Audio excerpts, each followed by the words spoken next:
Bon, ben on y va alors. Hein, c'est toujours un exercice particulier. Présenter ses projets, c'est vachement simple. Raconter sa vie, c'est un peu plus compliqué, surtout qu'il y a des moments un peu intimes hein, quand même. Enfin, on parle de choses... mais bon, on va faire le jeu. Donc moi, j'étais pas du tout destiné à être architecte. Je suis d'une famille de scientifiques. Donc ma mère était neurobiologiste, mon père physicien. Ils attendent le prix Nobel, ils attendaient le prix Nobel à peu près tout le temps. Donc moi, il était hors de question que je fasse ça, très clairement. Mais, je ne savais pas, mais j'ai eu une chance peut-être incroyable. L'architecture a tapé à ma porte assez vite, puisqu'en fait, je suis né là, moi. Donc voilà, je suis né à Marseille, mais surtout, j'ai habité là les 7 premières années de ma vie. Donc il paraît que c'est les 7 premières années de la vie qui déterminent tout. En tout cas, j'étais à cette époque-là pas du tout architecte. J'étais un enfant. J'habitais au 7e étage. Moi, j'étais dans un duplex, mais dans l'autre sens, inversé. Et mon terrain de jeu, c'était celui-là, parce qu'on peut dire que c'était vraiment le plaisir, puisque mon école était sur le toit. Ma prof de piano était au 3e. Je faisais les courses dans la rue centrale. Et mon terrain de jeu, c'était à peu près partout, puisqu'à cette époque-là, les portes étaient plutôt ouvertes. Donc en fait, on jouait un peu partout. Et c'est vrai qu'il y avait cette vision un petit peu, je dirais, utopique, hein, puisqu'on parle beaucoup d'espace intérieur, enfin d'espace public à l'intérieur. Je pense que c'était quelque chose qui se pratiquait, en tout cas à cette époque-là. Là, par exemple, vous avez la directrice de l'école, Lilette, qui est là, ici, Annie Blanc, qui était ma maîtresse d'école et que je vois toujours. Donc ça doit créer des liens. Et là, alors ça, c'est peut-être le début de mon aventure architecturale, parce que je pense qu'à peu près tout le monde qui est ici dans la salle, si on leur demande de faire rentrer un rectangle dans un carré, ça va être compliqué. Je pense l'exercice, c'était de dessiner sa maison, donc vous reconnaissez l'unité d'habitation, sauf que là, l'unité d'habitation, elle est carrée, évidemment, elle n'est pas carrée. Donc c'est-à-dire, ce qui est absolument génial, c'est la plasticité de pensée d'un enfant de 5 ans. Lui, ça ne lui pose aucun problème. La forme, ce n'est pas un problème. Il n'y a pas de barrière. Et finalement, ça devient un carré, ça rentre dans du 15-15, mais tout est là. Il y a les pilotis, il y a les loggias, et il y a le rapport au toit. Alors ça, quand on a 5 ans, ça doit être simple. Je pense que tout le monde à 5 ans est capable de faire ça. Mais c'est intéressant de regarder ça aujourd'hui, moi, avec mon œil d'adulte, et d'essayer de travailler en permanence un peu ce sujet-là, c'est-à-dire comment faire sauter des interdits et comment, effectivement, cette quête formelle, ou en tout cas cette approche, cette espèce de trouver la liberté qui nous permet finalement d'être toujours dans une quête d'invention. Donc ça, c'était la première partie, je dirais, la jeunesse. Et il y a une chose qui a toujours été importante, en tout cas les 25 premières années de ma vie, moi, c'était la musique. Et en fait, je me destinais à être musicien. L'architecture n'était pas encore là. Donc là, c'est des photos. Alors, c'était compliqué de trouver des photos parce qu'à l'époque, l'iPhone n'existait pas. Donc ça, c'est un concert en 1990. Donc ça, c'est en première partie de Michel Petrucciani. Donc moi, j'ai démarré la musique au piano à l'unité d'habitation de Corbu. Et puis quand on est monté à Paris, parce que j'ai suivi mes parents, à 7 ans, j'avais pas le choix. Et le piano est resté à Marseille et j'ai démarré le violon. Donc ce qui est important, c'est que la musique m'a accompagné pendant ces 25 premières années. Et je pense que c'est cette aventure musicale, je montre cette image-là parce qu'il s'est passé plein de choses à ce moment-là. Par exemple, il y avait les musiciens de Petrucciani, c'était tous des musiciens de Miles Davis, en fait. Et il s'est passé des choses étonnantes dans les coulisses ou au moment des balances, où finalement des gens qui viennent d'univers différents, qui pratiquent des instruments différents, des musiques différentes, échangent, discutent, partagent. Et c'est vrai que la musique, pour moi, ça a toujours été ça, que ce soit sur la scène, en studio, ou jouer avec des gens, partager. La musique est un langage où le rapport à l'autre est essentiel, et la curiosité, l'intérêt, l'écoute est fondamentale, et d'arriver à trouver son chemin, ou en tout cas la voie qui permet de dialoguer avec celui qui partage ces moments. Donc un autre moment, enfin, on va dire des moments importants, c'est le moment des études.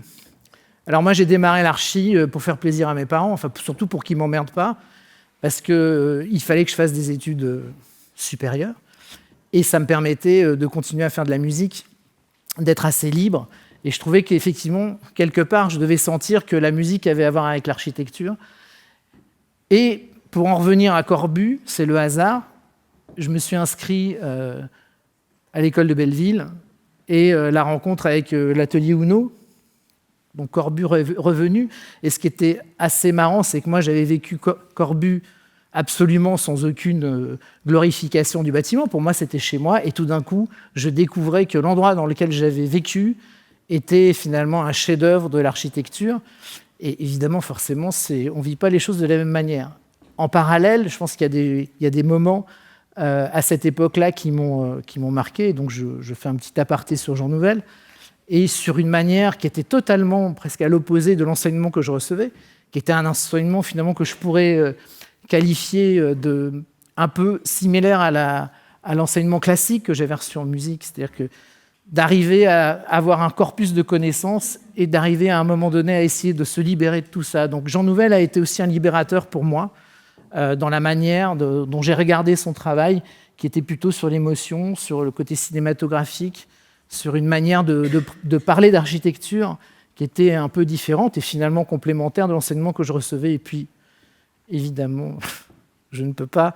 La rencontre qui a aussi changé et qui a fait que je suis devenu architecte, c'est la rencontre avec Gaël à l'école d'architecture et qui a fait qu'on a démarré cette aventure architecturale et que moi, progressivement, j'ai arrêté la musique parce que je pense qu'on ne peut pas tout faire bien et qu'il faut faire des choix dans la vie. Et ce choix-là était pratiquement évident et on a commencé notre parcours, notre aventure d'architecte. Une autre rencontre, parce que je pense que ce métier, comme la musique, sont les rencontres qui sont importantes. Je ne monte pas trop de bâtiments, à part effectivement cette espèce de fil conducteur avec Corbu, qui est vraiment le hasard à chaque fois.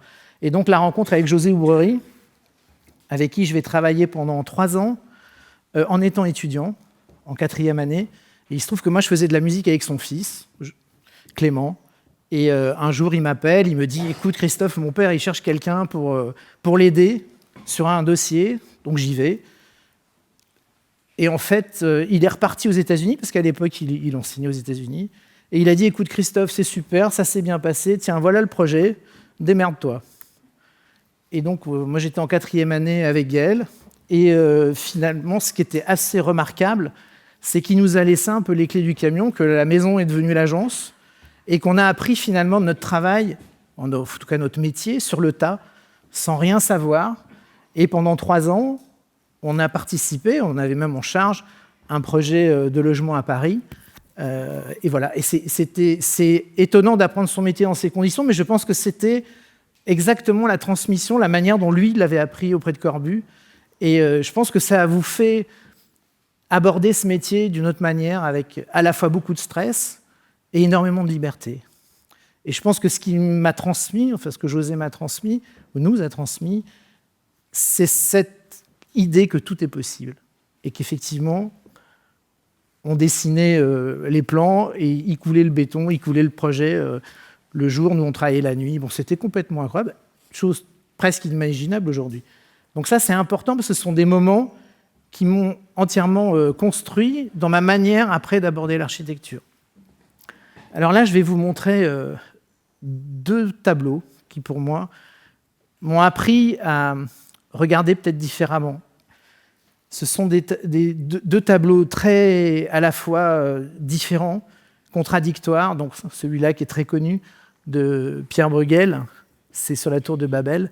Et ce qui me fascine dans ce projet, dans ce tableau-là, c'est à la fois la forme qui est produite dans un but bien précis, c'est aussi le chaos, ces scènes de vie qui sont partout, quand on scrolle un peu quand on zoome un peu partout, il y a l'imperfection, mais en même temps, il y a une beauté absolument incroyable qui émerge de cet endroit-là. Une beauté presque animale, comme un magma de plein de choses, et une forme qui est créée pour un but bien précis. Il y a un côté presque unique dans cette approche-là. Et à contrario, on pourrait opposer celle-là, qui a été faite 100 ans avant.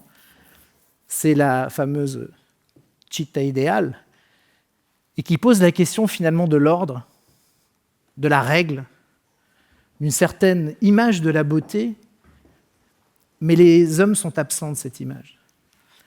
Et moi, ça m'a toujours posé un problème quand je regardais ce projet-là.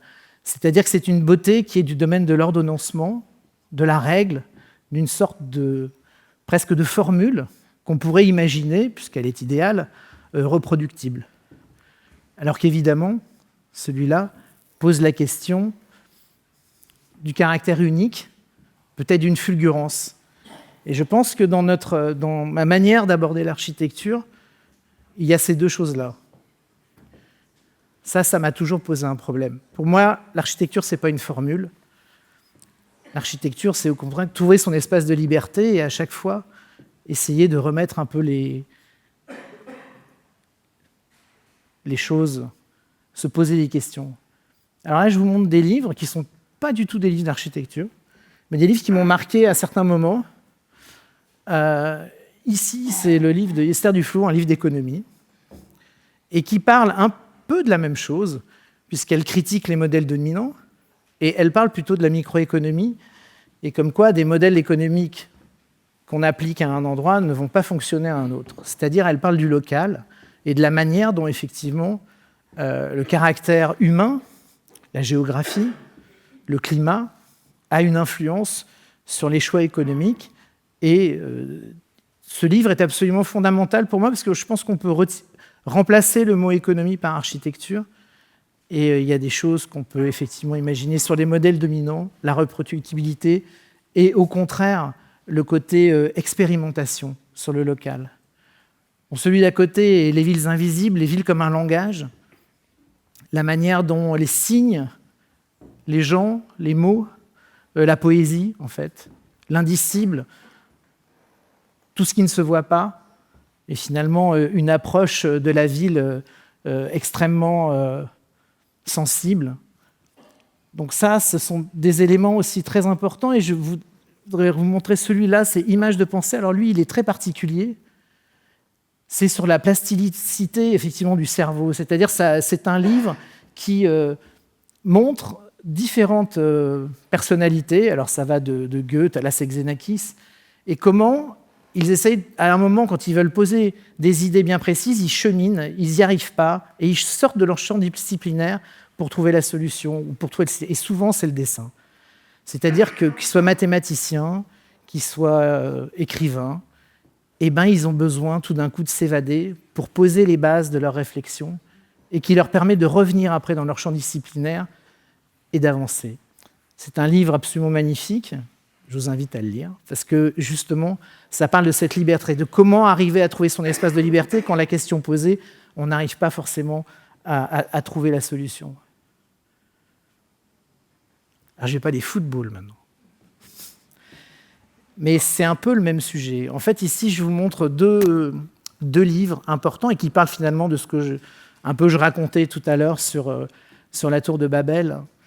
C'est deux livres sur George Best, donc le premier, qui était un joueur extraordinaire de Manchester United dans les années 60, qui a eu le Ballon d'Or, c'est un peu l'équivalent du Pritzker, mais pour les footballeurs. Et lui, son rêve, c'était de dribbler toute une équipe et de marquer des buts. Et surtout de déstructurer le schéma de l'adversaire, qui était souvent très organisé. Donc c'est comment perturber un système organisé. C'est un poète du football. Et pour lui, ce qui était important, c'était la fulgurance. Et c'est assez marrant parce que Pasolini l'a écrit, ça. Il a écrit ce livre sur les terrains, et notamment, il y a tout un moment sur le football. Et il décrit le football comme un langage, et dans lequel il y aurait les prosateurs et les poètes. En gros, les footballeurs prosateurs, le football prosateur, ce serait le football de l'Europe, structuré, organisé, et les poètes, ce seraient les Brésiliens, les Sud-Américains, pour qui le geste, le plaisir, la beauté, peut-être une certaine idée du romantisme, est le plus important. Et que finalement, il y a ces moments, effectivement, le plaisir de déstructurer une organisation bien établie. Ça, ce sont deux livres qui, pour moi, pareil, m'ont accompagné sur la manière d'aborder ce métier d'architecte.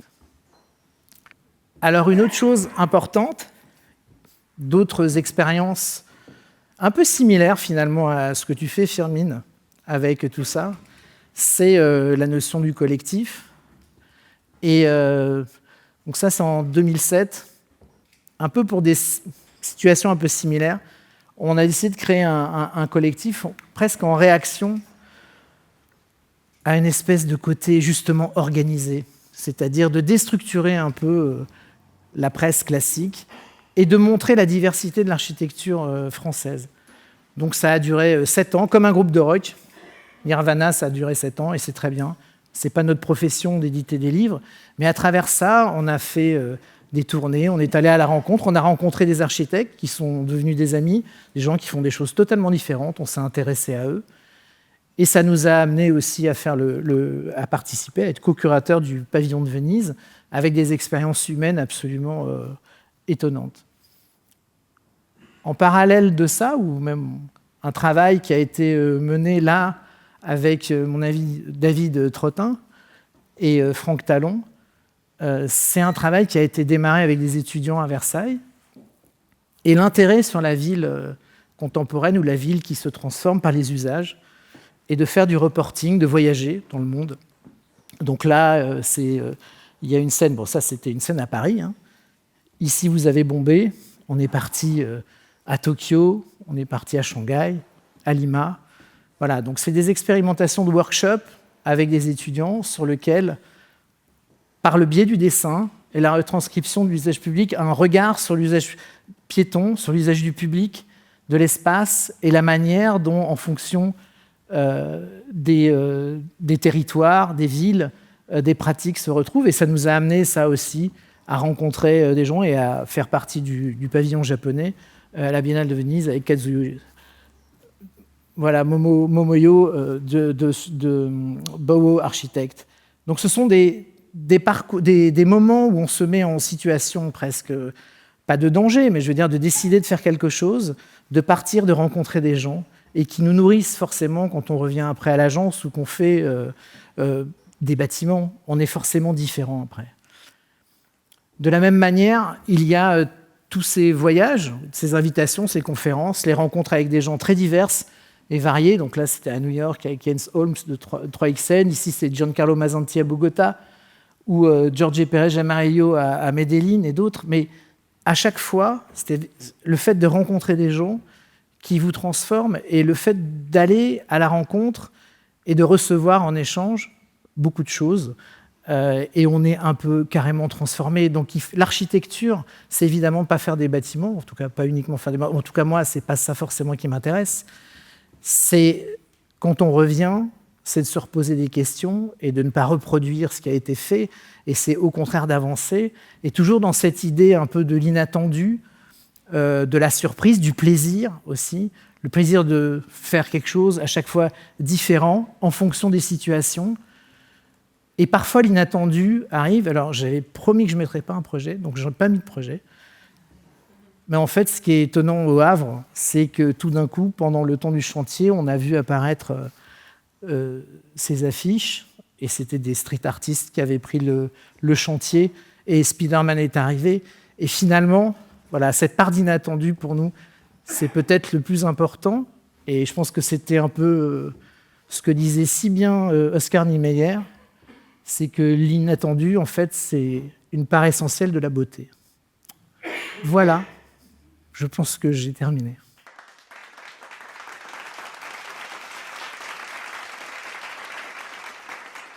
Alors, je ne l'ai pas dit, mais on se connaît, donc on se tutoie. Les deux autres, je vais également les tutoyer parce qu'on se connaît aussi, donc c'est un peu par facilité. Est-ce que tu tutoies facilement les gens ? Ah ben moi je suis du Sud, alors j'ai un peu de mal dans le vouvoiement.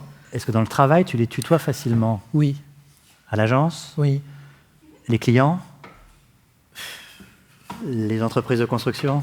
Oui, mais j'ai un rapport assez simple. Oui, mais oui, c'est vrai. Non, le tutoiement, c'est ça. Non, après, forcément, je sais pas. Tu sais, j'ai une anecdote. J'ai un beau-fils, il me vouvoie. Donc ça, si tu veux, c'est un vrai problème. Alors, il s'est mis récemment à me tutoyer parce qu'il a fait une erreur de langage, tu vois. Il s'est mis à me tutoyer, je lui ai dit, tu continues comme ça. Bah, c'est bien. Voilà. Donc moi, oui, le tutoiement, c'est assez naturel. Jusqu'où l'architecture est-elle conviviale ? Ben, l'architecture, ça peut être une agression aussi. Hein. C'est-à-dire ? Je pense que l'acte architectural, je pense que c'est un acte qui est un acte fort. Et il y a peu de gens qui prennent ça comme quelque chose d'agréable. Tu changes un paysage, je veux dire, l'acte de construire, je trouve que c'est un acte... C'est quand même une situation qui est regrettable. Oui, mais c'est vrai. Enfin, les gens ont un paysage, ils s'habituent, ils ont des habitudes de vie. Et tout acte de construction, je trouve, est un acte un peu... Il y a une responsabilité derrière ça, parce que forcément, derrière, il y a des gens qui peuvent le vivre mal. Pourquoi l'architecture contemporaine n'est-elle pas aimée, selon toi, du grand public ? Peut-être par rapport à tout ce que je viens de raconter. Je pense que l'architecture a à voir avec l'émotion, et je pense que c'est pas souvent ça qui est au cœur de l'architecture. Tu aurais préféré être un architecte brésilien ? Non, mais j'ai l'impression de l'être un peu quand même. Moins prosateur. Voilà, plutôt poète. Est-ce que la notoriété est nécessaire pour un architecte ? Ça, j'en sais rien. Un peu. Non, mais ça peut faire plaisir. Est-ce que tu la cultives ? Non, en fait, je pense que c'est un métier où tu peux devenir assez vite paranoïaque. Même, tu peux détester tes confrères. Tu peux. C'est bien, tu avances la prochaine question. Je me doute. Tu peux trouver ça injuste, plein de trucs, et finalement, voilà, ces moments-là, ils disent que finalement, tu as eu raison, non, de faire ton métier comme tu avais envie de le faire. Je pense qu'il ne faut pas être parano, quoi. Il faut essayer de trouver les manières de ne pas le devenir, en tout cas. Est-ce que tu te sens, de manière générale, envieux ? Envieux ? Envieux. Est-ce que tu peux non. être envieux de quelque chose ? Non, j'ai l'impression de prendre du plaisir là, depuis quand même pas mal de temps. Je regrette rien. Tu vois, à chaque fois, les gens me disent « Mais est-ce que tu regrettes d'avoir arrêté la musique ?» Si j'en avais besoin, je le referais. Enfin, tu vois, mais envieux, je sais pas. Qu'est-ce que je pourrais envier ? Envier quelqu'un, envier une carrière, envier un projet, envier un programme, envier... Non. Je sais pas, j'en sais rien. Il faudrait que peut-être tout à l'heure, je te dirai si j'envie quelqu'un. Alors, une petite question qui est un peu peut-être polémique. Est-ce que tu aimes la polémique ? Quel regard tu portes sur la polémique ? Moi, je pense que... moi, je pense que la polémique... de déstructurer. Non, mais je pense que la polémique, elle est essentielle. Enfin, c'est même pas qu'elle est essentielle. Je pense que si ce que tu dis ou ce que tu fais ne pose pas question, c'est qu'il y a un problème. Enfin, si tout le monde aime ce que tu fais, c'est qu'en fait, c'est pas très intéressant ce que tu fais, non ? Enfin, il me semble. Je pense que c'est important qu'un bâtiment soit débattu, ou en tout cas qu'une posture, qu'une attitude, elle soit débattue. À partir du moment où il y a débat, c'est-à-dire que je pense que derrière, il y a une pensée. Voilà. Mais tu ne te sens pas noyé dans la polémique de manière générale? Aujourd'hui, c'est quand même l'actualité. C'est une usine à polémique. J'ai l'air d'être noyé, moi? Non, mais nous, globalement, la société en elle-même... Oui, mais moi, quand je te parle de polémique, je suis dans un débat... la provocation ou la polémique? D'intelligence. Non, mais j'espère que les projets, ou en tout cas ce qu'on dit à travers les projets, ne provoque pas l'unanimité. Je pense que c'est important. Après, la polémique pour la polémique, bon, là, pour le coup, non, ça ne m'intéresse pas. Je préfère débattre, effectivement, de sujets qui sont de vrais sujets, soit de société ou de questionnement, ou effectivement de la manière dont on voit les choses. Ça, oui, c'est intéressant. Quels sont les sujets qui peuvent t'énerver? Les sujets qui peuvent m'énerver, la performance énergétique en ce moment. Qu'est-ce que tu penses de la performance énergétique? En fait, pour moi, si tu veux, si je devais... alors, je vais être polémique, forcément. Ben oui. Pour moi, si tu veux, je vais dire le Passive House, pour moi, est à l'architecture ce que la pornographie est à l'amour. C'est-à-dire 100% nature. Voilà, je pense que tu as tout compris. La performance, je pense que ça n'a rien à voir avec l'architecture. Est-ce qu'on est bien dans un bâtiment? Est-ce que les gens vivent bien? Est-ce qu'effectivement, il y a la notion... Évidemment qu'on se pose des questions sur le devenir des bâtiments ou effectivement changer des manières de faire. Mais faire des boîtes, des cubes, avec peu de fenêtres, mais les gens, ils n'ont pas envie de vivre là-dedans. Donc, je trouve qu'aujourd'hui, peut-être parce qu'on a des politiques pas très cultivées, ou des conseillers qui ne sont pas à la hauteur, je trouve qu'il y a beaucoup de gens qui ont la parole et on devrait leur couper le micro, quoi. Enfin, voilà. On ne parle pas d'architecture et c'est bien dommage. Parce que je pense, et c'est ce que je voulais dire là-dessus, c'est que par rapport à des sujets de société importants, l'invention de nouvelles formes, elle est fondamentale. Enfin, je veux dire que ce soit dans tous les domaines, les mathématiques, la littérature, les sciences, la physique, la recherche, de nouveaux modèles ont été inventés quand on a été confronté à des choses essentielles. Et je trouve que c'est comme ça qu'on devrait aborder les sujets. Et non pas en essayant de réduire la pensée, en essayant de faire rentrer à peu près tout le monde dans un moule. Ça, je trouve ça terrible. Il vaut mieux être Georges Best, en fait. Hein. Pourquoi ? Le dribble. Ah, ouais. Je n'ai pas la référence. Pourtant, je te l'ai montré, tu n'avais pas écouté. Ah, écoute, j'ai été plongé dans mes questions, j'essayais de les réajuster un petit peu pour qu'elles soient intelligentes. Tu parlais d'interdits, quels seraient-ils ? Les interdits ? Oui, les tiens. Les interdits, non. Mais en fait, les interdits, je pense que c'est surtout ce qu'on te renvoie. C'est compliqué, tu vois. Je pense que c'est ce que la société te renvoie. Là, c'est ce dont on parlait un peu rapidement, mais c'est effectivement le poids. Et c'est compliqué d'avancer avec ça, de trouver son espace de liberté. Il y a quand même une part de création dans ce métier. Enfin, je veux dire, aujourd'hui, on a l'impression que le fait de le dire, c'est déjà presque un gros mot. Il vient d'où ce poids ? Il est composé de quoi ? Ouais, je pense que c'est les moments qu'on vit. Je pense que c'est compliqué de parler de plaisir aujourd'hui, de parler d'aventure, d'expérimentation, de ne pas savoir forcément où on va. Moi, je trouve que c'est plutôt quelque chose de formidable parce que ça nous permet d'inventer des nouveaux modèles.